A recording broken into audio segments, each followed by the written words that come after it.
ஒரு கண் அவருக்கு காஞ்சிபுரத்தில் கிடச்சிருது. ஒரு கண் காஞ்சிபுரத்தில் கிடச்சி, ரெண்டாவது கண் வந்து இல்லை, ஒரு கண்ணோடவே தான் வர்றார்.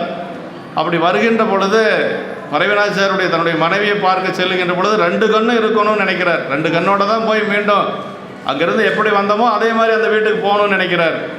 அப்போ வந்து அவர் பெருமான்கிட்ட வந்து அர்த்தஜாம பூஜையில் தான் விண்ணப்பம் வைக்கிறார்.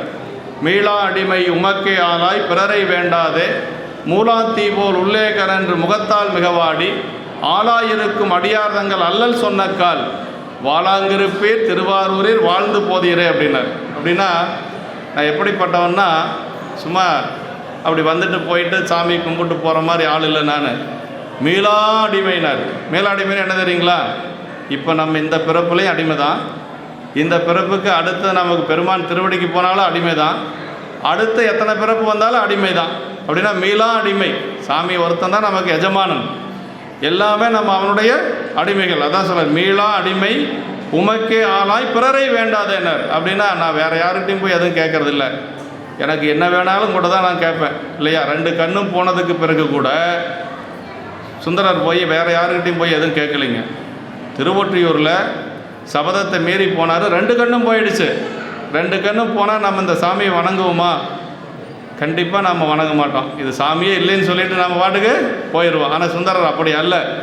2 கண்ணும் போனதுக்கு பிறகு கூட என்ன பாடினார் அப்படின்னா, பிழைப்பனாகிலும் திருவடி பிழையேன் வழிக்கு வீழினும் நின் திருப்பெயரல்லால் மற்ற நான் அறியன் மறுமாற்றம் ஒழுக்க என் கண்ணுக்கு ஒரு மருந்துரையாய் ஒற்றியூரேனும் ஊருரைவான் என்னார். ஒரு ஊன்றுகோல் கூட சாமிகிட்ட தான் கேட்டார், வேறு யாருக்கிட்டையும் கேட்கல. அப்படின்னா அதான் சொல்கிறார், மீளா அடிமை உமக்கே ஆளாய் பிறரை வேண்டாது அப்படின்னா வேறு யாரையும் நான் போய் வேண்டினது கிடையாது.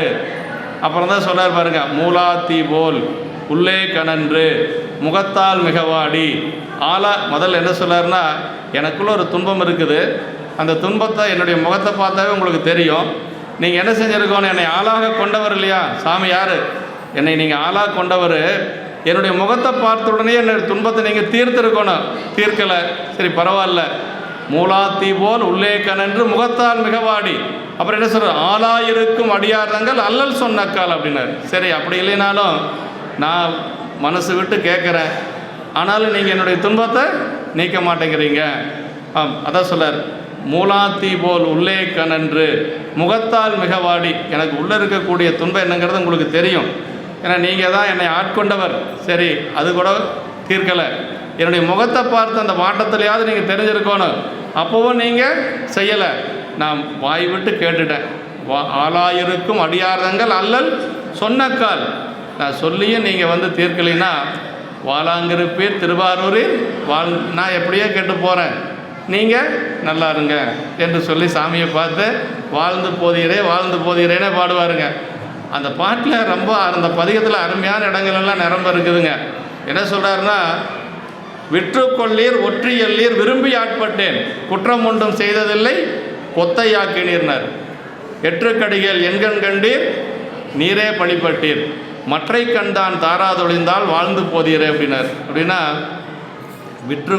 நான் உங்களுக்கு அடைக்கலமாக இருக்கக்கூடிய ஒரு பொருள், நான் அடைக்கலமாக இருக்கக்கூடிய என்னை வந்து தேவையாக இருந்தால் வச்சுக்கோங்க, இல்லைன்னா விற்று போடுங்க அப்படிங்கிறார். ஒரு பொருள் அப்படின்னா ஒற்றி வைத்து அப்படின்னா அடமானம் வைக்கிறது.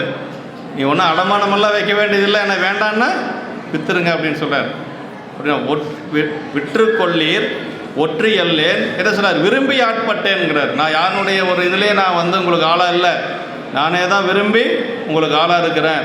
குற்றம் ஒன்றும் செய்ததில்லை, நான் என்ன தப்பு செஞ்சேன், என்னுடைய கண்ணை இப்படி நீங்கள் கொத்தையாக்கிட்டீர் அப்படின்னு சொல்ல என்னை குருடனாக்கிட்டீங்க அப்படின்னு சொல்லி மற்றை கண் தான் தாராதொழுந்தால் வாழ்ந்து போதீர் என்று சொல்லி, அப்படி எனக்கு வேறு இன்னொரு கண்ணை கொடுக்கலைன்னா நீங்கள் நல்லா இருந்துட்டு போங்கன்னு சொல்லி அது அர்த்தஜாம பூஜையில் தான் அந்த பதிகத்தை பாடுறாருங்க. அர்த்தஜாம பூஜை பதிகத்தில் அந்த பதிகம் பாடி முடிச்ச உடனேயே அவருக்கு வலதுகன் வந்துடுது. வலதுகன் வந்து அதற்கு பிறகு தான் அவர் பரவினாச்சாருடைய வீட்டுக்கு போக போகிறார். அப்போ நம்மளுடைய வேண்டுதல் ஏதாவது நீண்ட நாள் நிறைவேறாமல் இருந்தால் சாமிகிட்ட வந்து அர்த்தஜாம பூஜையில் வைங்க, கண்டிப்பாக நிறைவேறும். அதில் ஒன்றும் மாற்று கருத்து இல்லை. அதுக்கு சான்று என்னென்னா இதுதான், சிவக்கோணிய உரையில் அதை எழுதுகிறார்.